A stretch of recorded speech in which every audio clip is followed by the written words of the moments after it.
Punjab assembly का हंगामा खेज budget इजलास कुछ देर में शुरू होगा। स्पीकर परवेज इलाही का IG और चीफ सेक्रेटरी से ऐवान में आकर मुआफी मांगने का मुतालिबा मुस्तरद। वजीर आला पंजाब ने असम्बली सेशन पर कानूनी माहिरीन से राय तलब कर ली। ECL से नाम निकालने के केस में सुप्रीम कोर्ट का बड़ा हुक्म। मुतालिका अफराद को बैरून मुल्क सफर के लिए वजारत दाखिला से इजाजत लेना होगी। मुख्तलिफ लोगों ने ECL रूल्स में तरमीम से फायदा उठाया। अक्सरियती जमात पार्लियामेंट से बाहर जा चुकी। कोई तहकीकाती इदारा, एजेंसी या रियासती उज़्व हुदूद से तजावुज न करे। चीफ जस्टिस के रिमार्क्स। काबीना कमेटी के मिनट्स की तफसीलात तलब। समात 27 जून तक मुलतवी। कराची वालों के लिए बुरी खबर कि इलेक्ट्रिक सार्फिन के लिए बिजली ₹5.28 महंगी। नेपरा ने अप्रैल की माहाना फ्यूल एडजस्टमेंट की मंजूरी दे दी। इक्तिसादी राब्ता कमेटी में अगले माली साल के लिए बुनियादी टैरिफ ₹7.91 बढ़ाने की मंजूरी।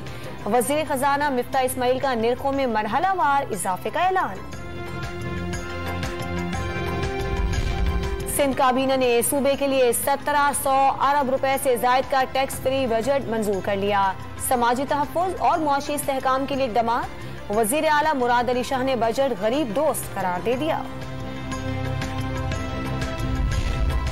लीगी रहनुमा ख्वाजा आसिफ के हरजाना केस में साबिक वज़ीर आज़म इमरान खान वीडियो लिंक के जरिए पेश।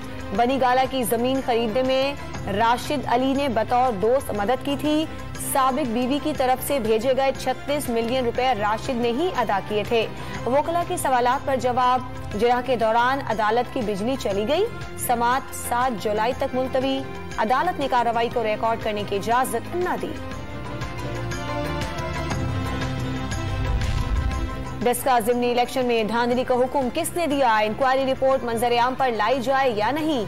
वजीर आजम की जेर सदारत विफाकी काबीना के इजलास में जायजा। और पेशावर में वकला का असिस्टेंट कमिश्नर के खिलाफ कार्रवाई के लिए एहतजाज। खैबर पख्तूनख्वा असेंबली के सामने धरना दे दिया।